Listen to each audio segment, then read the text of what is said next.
This is Unsung History, the podcast where we discuss people and events in American history that haven't always received a lot of attention. I'm your host, Kelly Therese Pollock. I'll start each episode with a brief introduction to the topic, and then talk to someone who knows a lot more than I do. Be sure to subscribe to Unsung History on your favorite podcasting app so you never miss an episode. And please, tell your friends, family, neighbors, colleagues, maybe even strangers to listen to.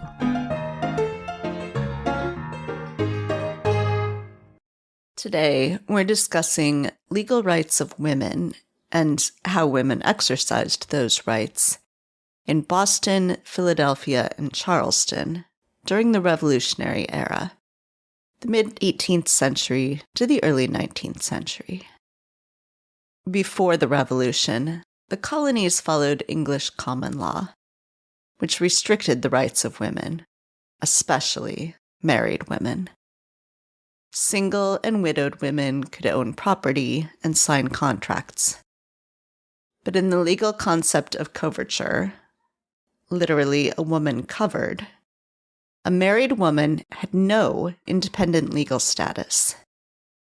She was solely a dependent of her husband, and the husband, who was head of the household, maintained all of the rights to own property, sign contracts, and of course, vote. On October 30, 1756, a widow named Lydia Chapin Taft cast a vote in a town meeting in Uxbridge, Massachusetts, as a proxy for her minor son, 164 years before the 19th Amendment was ratified. This vote is remarkable precisely because she is the only recorded woman to vote in the entire colonial era. There were some women who hoped that the creation of a new country would allow for the expansion of rights for women. Abigail Adams famously wrote, on March 31st, 1776, to her husband John, quote, "I long to hear that you have declared an independency. And by the way, in the new code of laws, which I suppose it will be necessary for you to make, I desire you would remember the ladies, and be more generous and favorable to them than your ancestors. Do not put such unlimited power into the hands of husbands. Remember, all men would be tyrants if they could. If particular care and attention is not paid to the ladies, we are determined to foment a rebellion and will not hold ourselves bound by any laws in which we have no voice or representation." Unquote. Sadly, John was less enlightened than one might hope. Quote, "As to your extraordinary code of laws, I cannot but laugh. Depend on it, we know better than to repeal our masculine systems." Unquote. The state of New Jersey briefly allowed what the Founding Fathers would not. The New Jersey Constitution, adopted on July 2nd, 1776, gave the vote to all adults who owned at least 50 pounds worth of property, and it used the gender-neutral pronoun they instead of he. A law enacted in New Jersey in 1797 explicitly referred to voters as he or she. Because of coverture laws, the property clause would have limited votes to single or widowed women. There is documentary evidence that women in New Jersey did indeed exercise that right. But in 1807, in response to claims of voter fraud, New Jersey amended the Constitution and defined voters as free, white, male, tax-paying citizens, ending their experiment in women's suffrage. One right women did have in the colonies, and then states, was to submit petitions to authorities. a right they regularly exercised. Depending on the time and place, women addressed these petitions to state legislatures, to courts, and to local communities. And they made many requests. For instance, women petitioned for divorce when their husbands failed to fulfill their responsibilities in coverture, that is, to provide for their dependents. They petitioned to be allowed to leave to rejoin their loyalist husbands who had fled the colonies. They petitioned for the right to the property their husbands had abandoned, or for funds to support themselves and their children.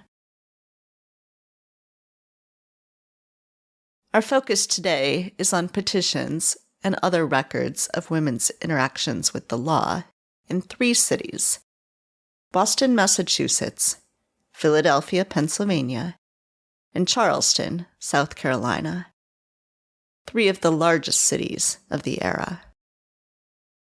Boston, incorporated in 1630, and an early center of New England politics and commerce, suffered during the American Revolution, as blockades wrecked the economy.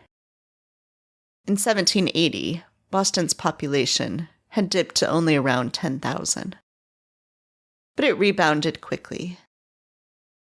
By 1790, it was the 3rd largest town in the United States, with 18,320 residents. And by 1800, it was home to 24,937 people. Prior to the enactment of the Massachusetts Constitution in 1780, slavery was legal in Massachusetts. That 1780 Constitution was drafted by John Adams and is still in effect, making it the world's oldest functioning written constitution. After 1780, in a series of court cases, now known as the Quock-Walker case, the Massachusetts Supreme Judicial Court ruled that slavery was incompatible with the state constitution. Philadelphia, founded in 1682, was home to both the First and Second Continental Congresses, and was the national capital from 1790 to 1800. With 28,522 residents in 1790, Philadelphia was second in population only to New York City. By 1800, 41,220 people lived in Philadelphia, with another 20,000 in nearby towns that would later become neighborhoods of the city.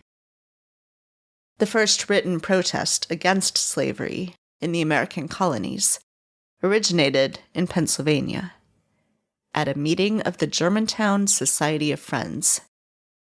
In March 1780, the Pennsylvania legislature passed the Gradual Abolition Act, the first such legislative act in the United States. Although, as the name implies, it did not immediately free many slaves. By the early 19th century, most of the black population of Philadelphia was free, and the city became a center of the abolitionist movement. Charleston was founded in 1670 as Charlestown in honor of King Charles II. It didn't incorporate as a city until 1783.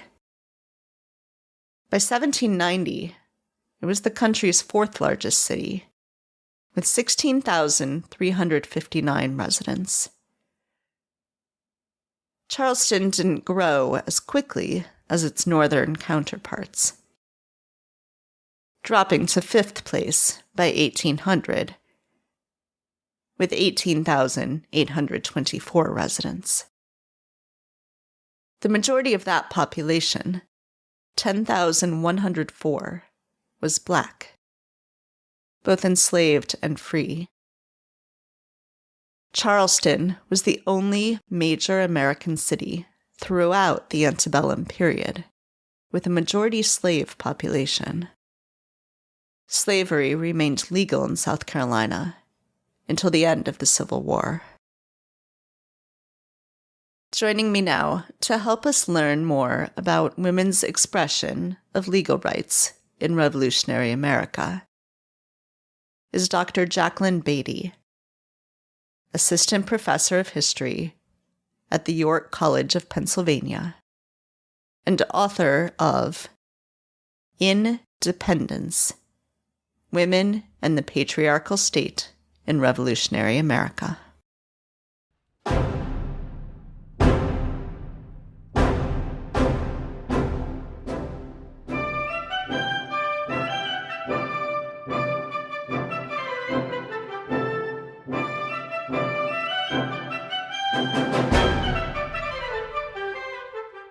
Hi, Jackie. Thanks so much for joining me today. Thanks for having me, Kelly. Yes. So I want to start by asking you why you decided to write this book. I think it comes out of your dissertation work. So how did you get interested in this topic? Yeah, I think it was in graduate school. I was working on a research paper when I was in my doctoral program that looked at what are called elopement notices, which are basically advertisements in, at that point, colonial newspapers where husbands and wives, although more were submitted by husbands, would basically say that their spouse had left them, deserted them.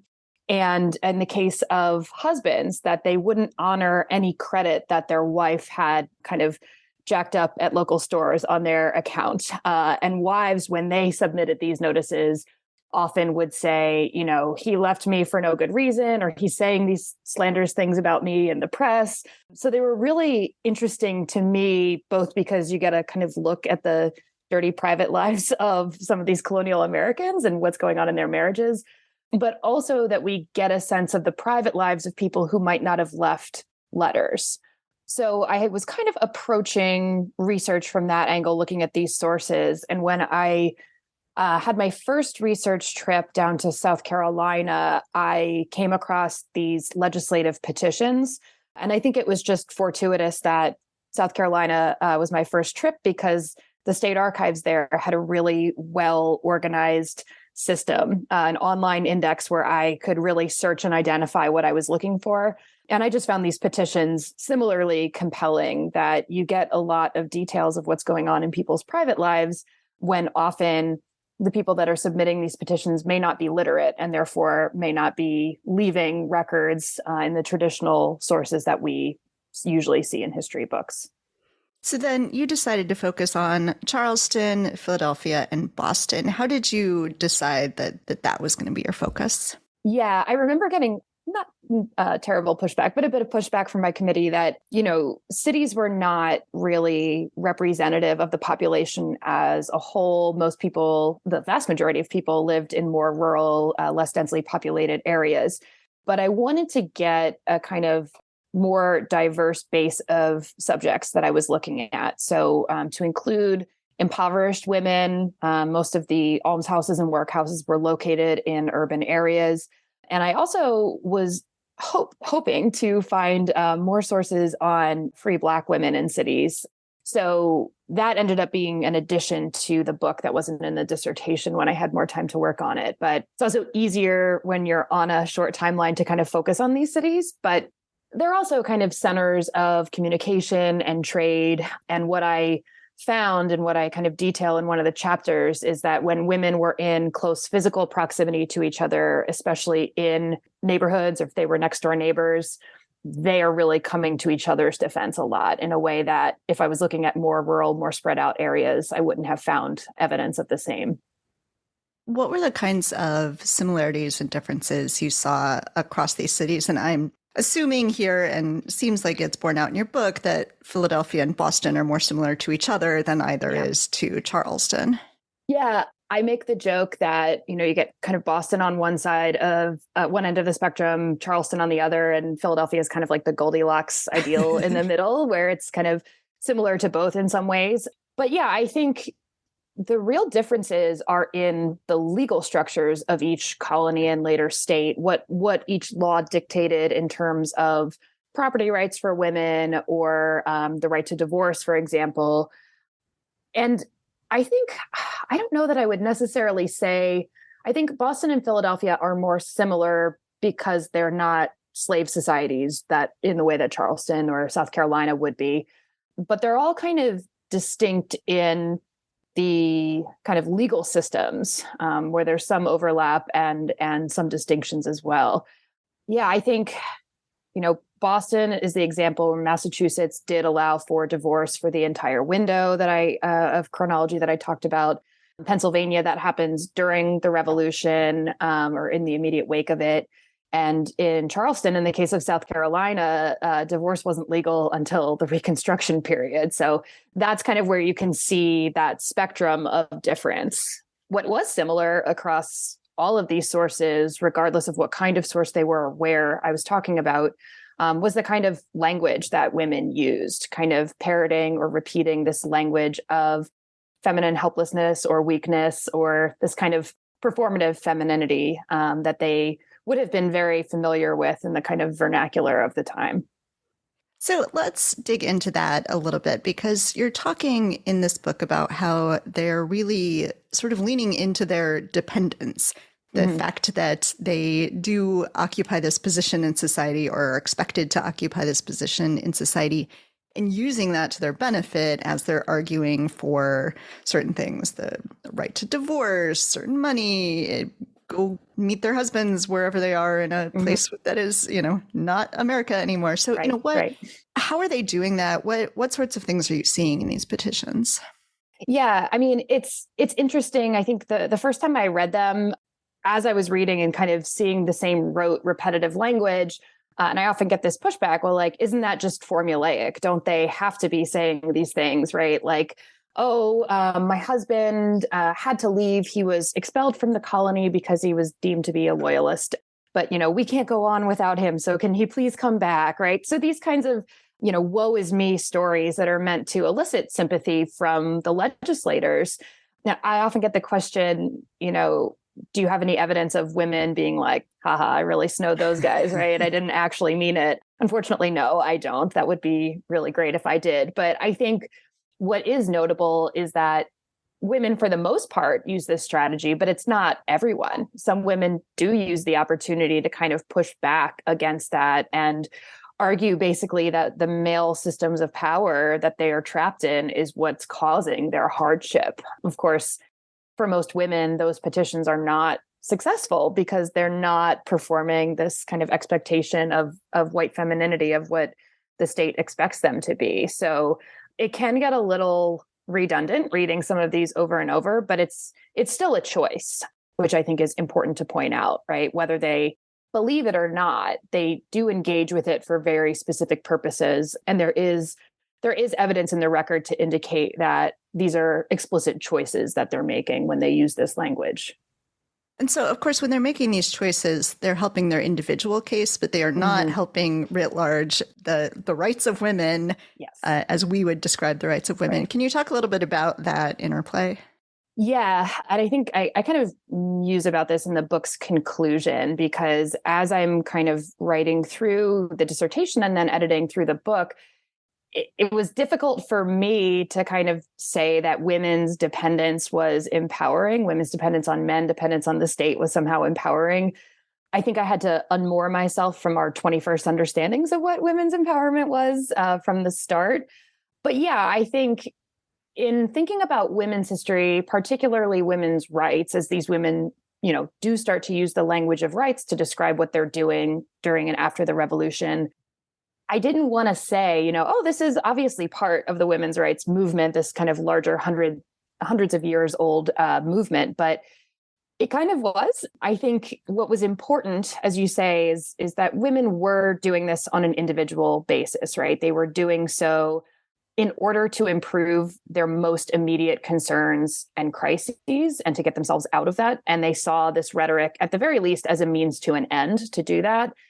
but it isn't really fair of us to expect them to come to some collective consciousness. Oh, well, this means we have to, smash the patriarchy or whatever it is, right?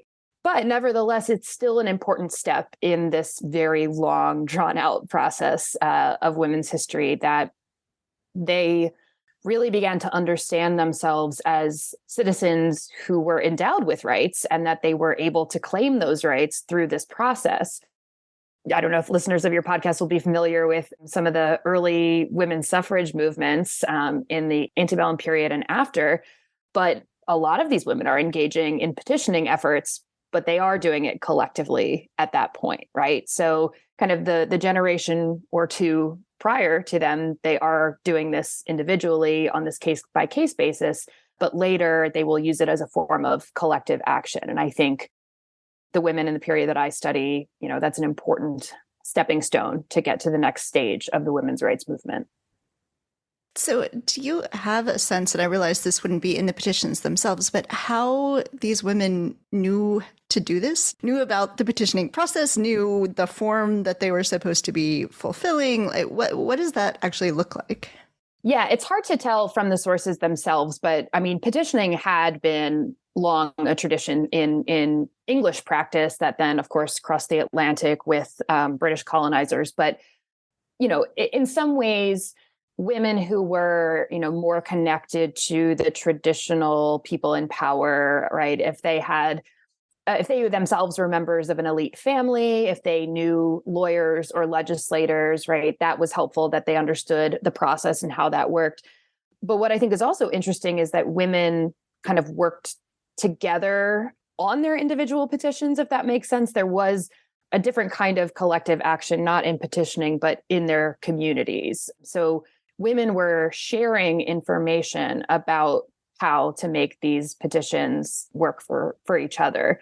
There's a couple really interesting examples. The one that always sticks out to me are these two women in Boston who are suing for divorce. And this is terrible. I forget their names. I've spent 10 years with them. But one woman submits her petition for divorce, kind of describes the situation, why she thinks she has, merited this legal separation. But the Suffolk County Court denies her petition, denies her claim. This other woman, who's a friend of the first woman, also applies for divorce, and she is granted a divorce. In the next term of the court, you actually see the first woman coming back and saying, "Oh, hi, remember me? I already submitted my petition for divorce that you did not grant, but I know that my friend was able to get her divorce and her situation isn't as bad as mine, so I think you should reconsider." And then she's successful, right? So they're also very much talking to each other and sharing strategies that worked. There are a number of women who are widows of veterans, both of the 7 Years' War, but also of the American Revolution, who submit petitions for their late husbands' pensions. And some of them, they're all kind of submitted individually. Some of them share the same exact language. Some of them share the same exact kind of punctuation and capitalization. So you know that they're sharing knowledge of what works and have kind of strength in numbers in that way as well. So it's like an early social media. Exactly, yes. Women's networks are really impressive considering the limitations of the 18th century.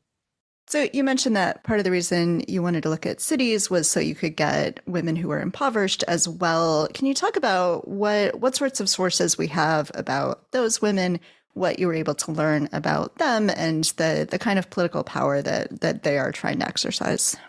Yeah. So in some regards, some of these women are petitioning the state governments in the same way. Sometimes this is for clemency for crimes they may be accused of committing or found guilty of committing. But most of the sources that we have are from almshouse records or workhouse records, these kind of big volumes that include the records of people who are coming to the almshouse for aid or maybe working there or staying there. And depending on the place, they can be very revelatory because the people in power will make prejudgments about the people that they are supposed to be assisting and helping out of poverty. That's really difficult because what poor women are dealing with are the kind of double burdens of their gender and their poverty, where, white women of a certain class, particularly upper and elite women, are this kind of dependent class, dependent subordinate to men, but also the expectation is that men will take care of them, right? Women in poverty can't expect that same level of protection or financial support from their husbands just as a practical measure. So they often are compelled to work. So they are not kind of meeting those same expectations of femininity.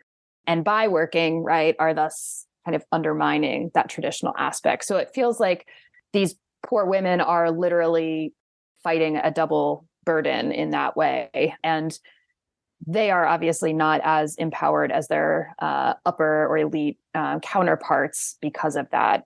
And, for these women, the almshouse was definitely a place of last resort. They didn't want to really go in the first place, and they certainly didn't want to stay. This was solely a matter of survival for themselves and often their children as well. Yeah. You also mentioned that you were able in the book to add a piece about Black women, free Black women, women who are trying to leave slavery. Could you talk some about that and the interesting things you were able to find in legal records about those women and the rights that they were trying to have and to express? Yeah. I mean, my first stab at it was trying to see if there were, many free women of color who were submitting petitions in the way that their white counterparts would have been. And this is a lot easier to do in Boston, where, they have the most comprehensive petition records. There were 2 or 3 in my time period, and they're really compelling petitions. One is a divorce record as well.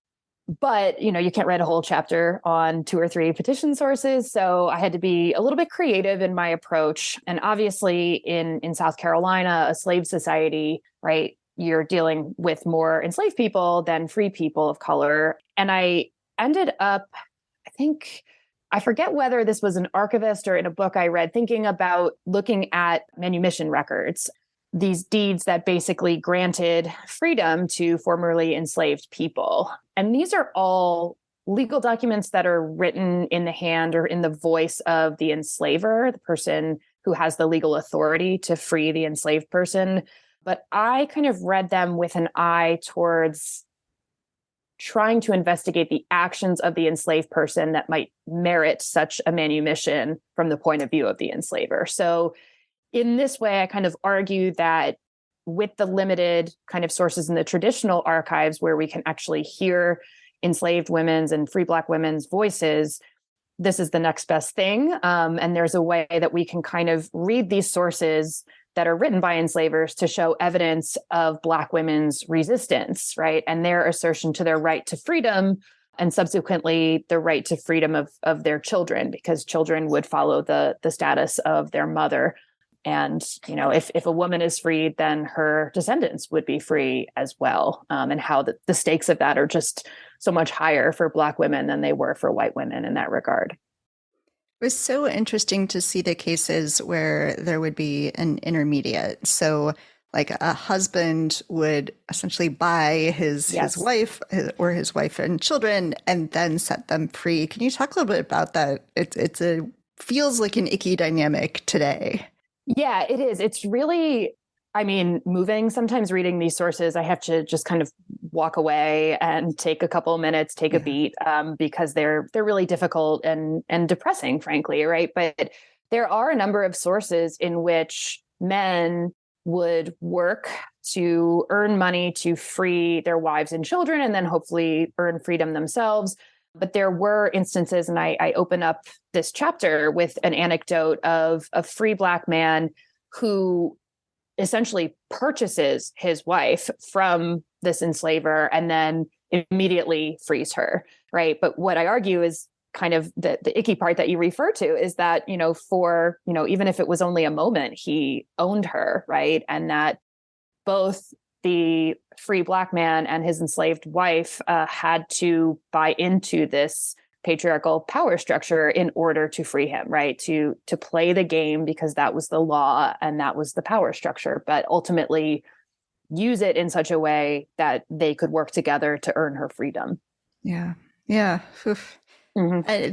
The idea too that you mentioned earlier, but that you talk about in the book about Black women's freedom having a role in their own descendants' freedom, that it travels through their line. That's so important, I think, because we think so much of patriarchal lineage and that's how so much of society follows at this time, and the time before, and really much of the time after. Sure. Yeah. that it flips it. Why is it that was the case?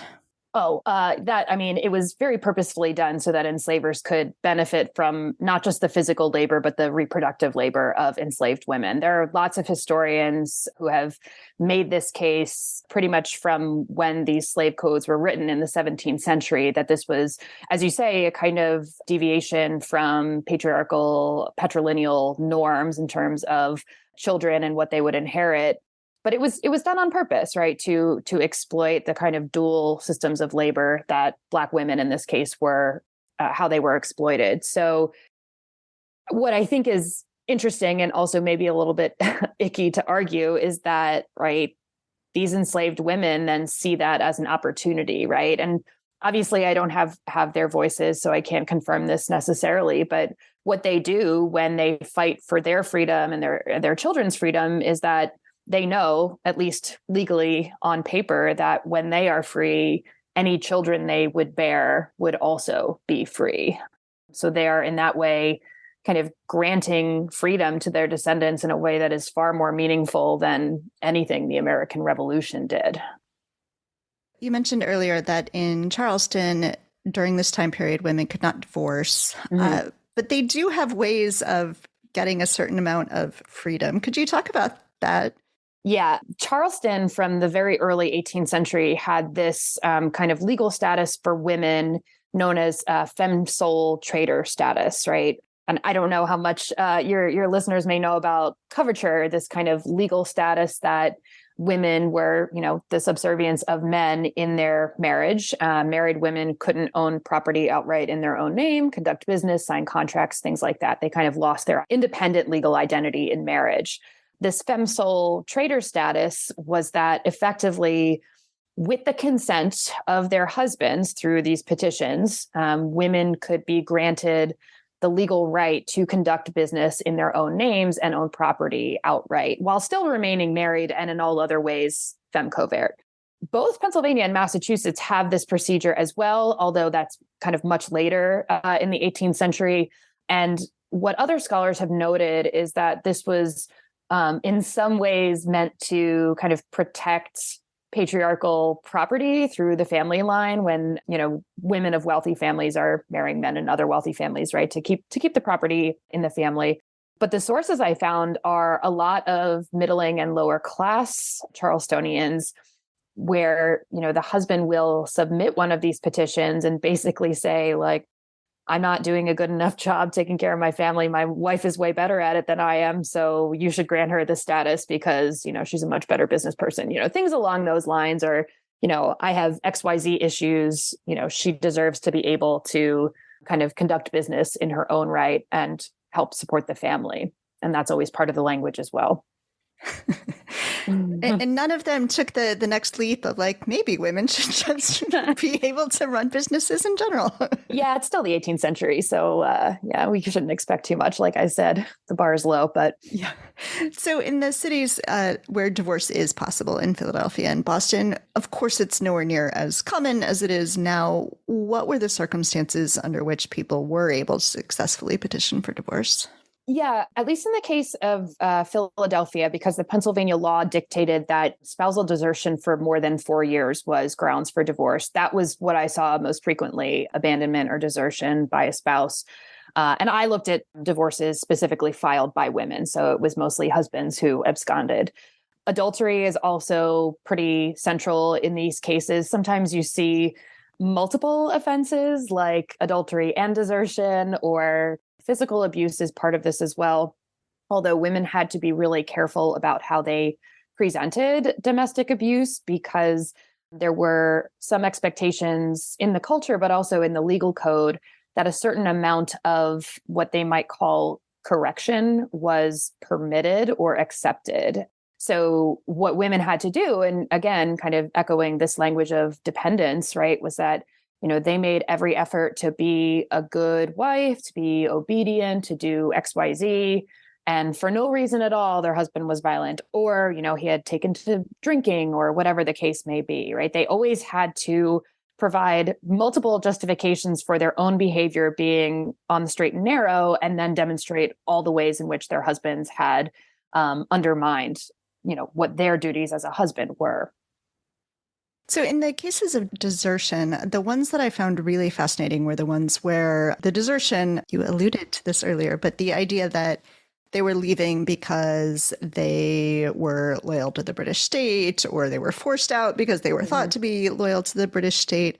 I mean, it really feels like women and children are caught in these crosshairs of war and what is happening here. Can you talk about some of those cases?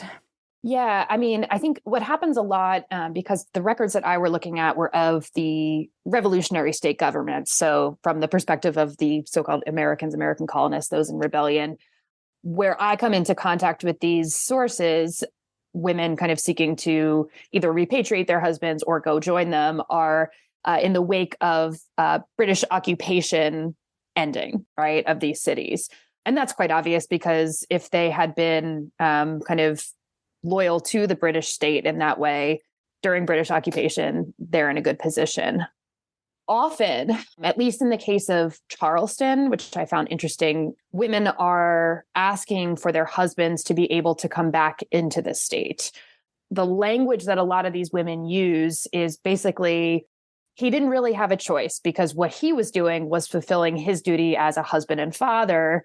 So basically, kind of women taking the blame for that, right? He needed to take care of us. So what he did was just kind of go along with what the British told him. He isn't really loyal to the British Empire, but, he just did what he had to do to protect his family, right? And in that regard, he's fulfilling his duty. There are also instances where women's husbands kind of purposefully left, and there are women, a couple of them in Boston, who have no desire to follow their husbands wherever they've gone, and are trying to claim their husband's property in their own right. And in a lot of cases, the Massachusetts General Assembly essentially gives them what's, amounts to their right to dower, which is a third of their husband's property in the event that he would die.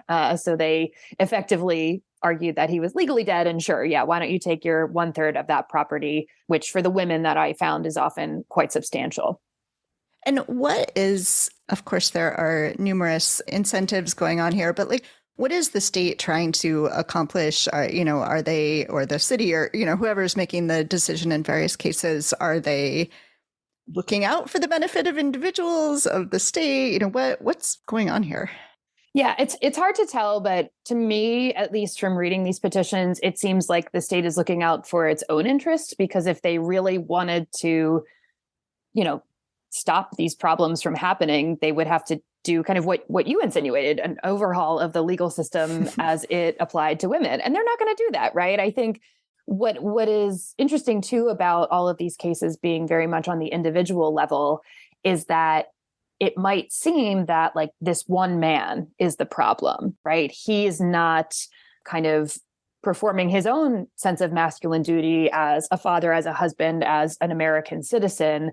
He's the problem. The system isn't the problem. So let's kind of, plug the hole or put out this tiny fire. Meanwhile, there are little fires all over the place, right? So it's indicative when you look at all of these petitions together that there are these larger systemic and structural problems, but the state doesn't look at them that way. The only case that I can think of that actually kind of has, bigger ramifications is the one that I just referenced, where this woman is seeking essentially her dower rights after her husband absconded. And the Massachusetts General Assembly does write in the passage, the approval of her petition, that this is how we should deal with all cases that come to us like this. But it's also kind of privileging women of an elite socioeconomic status as well. So I want to wrap back around then to the sources and ask just, what are the limitations? You have a note on sources at the end. What are the limitations in these sources? What sorts of things do you wish that you might have been able to find? Yeah, I mean, I talk a lot about this being part of the traditional archive, right? And this is not to diss archivists. Archivists are amazing and great, and they're the reason why we're able to write any history at all. But thinking about the archive as an idea of a space where our history is preserved, right? Somebody at some point made a choice to preserve certain records and not others, and to maintain them and to organize them in a certain way. So I write about, the difficulty of finding Black women's voices and experiences in this traditional legal archive, because Black women didn't really have access to traditional legal power in the same way that elite white men would have had. Trying to locate them in the organization of an archive was also quite difficult. Massachusetts has really voluminous legal records. They're really incredible. They're really rich, but it's really hard to work your way through them. South Carolina had this great little online index for their petitions that someone put a lot of labor into doing, right? But, it's just the legal records in Massachusetts are so vast that you would have to really go through all of them individually to try and find the records of what you're looking for. My strategy was to look at the index because what the legal clerks at the time did would often be to label the race of non-white people, Indigenous people, and Black Americans at this point. So if the clerk decided that he wanted to identify a person of color in the record as such, then I went and looked at that source. But otherwise, it's tens of thousands of pages of documentation on microfilm that are not particularly well indexed, right? We have the original index of the time. So, someone should do that project. That would be great. But for this book, I didn't have the time nor the resources to dedicate to that, unfortunately. So how can listeners get a copy of your book? Well, it's available where most books are sold, but if you buy from the press website, I actually have a discount code I can share from NYU Press. If you search the title of the book and my name, you should find it. And the code is my last name, Beatty, Beatty, 30-FM at nyupress.org. But it's also available where all major books are sold. I recommend your local independent bookseller or bookshop.org if you're able. Is there anything else you wanted to make sure we talk about? The kind of major takeaway that I'd like people to get from the book, just on the whole, is to think about women's expressions of power differently. Just because this doesn't look like something we might recognize doesn't mean that they're not expressing power in their own way, in their own moment. And even if it might seem a little uncomfortable to us women kind of reciting this language of their own subordination in the patriarchal system, it's still important for them to kind of push their way out of these individual crises by employing that language that they knew worked. Kind of makes you wonder what sorts of things we're doing today like that. That somebody 200 years from now will be like, Absolutely. Well, Jackie, thank you so much. This was a really great read, and it was really fun to talk to you. Thank you.